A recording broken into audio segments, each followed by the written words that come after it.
My background is that I've been in business for 40 years. I was a North Carolina CPA for 29 of those years and have retired my certificate.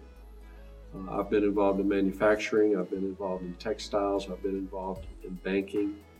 I understand the profit motive, I understand the business cycles, I understand cash flow, and I understand income taxes and the effects of income tax on any sort of investment or proposed investment.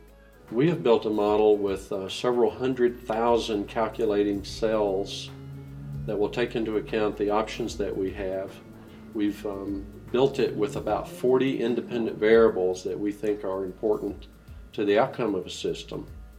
And we can show you what the change will be in your returns based on any change in any of those variables. First thing you have to do is to decide what type system, what size system, and what its likely cost will be.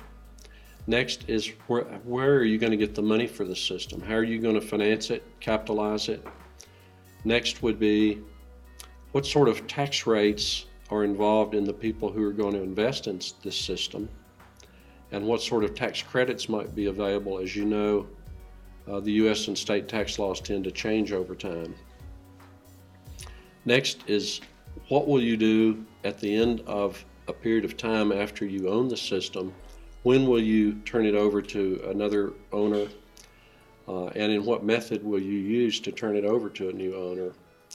And finally, what are some operating costs and revenues of the system while you own it? So if you look at those major categories and you look at all the independent variables, there are almost 40 different things that can affect the outcome of your return.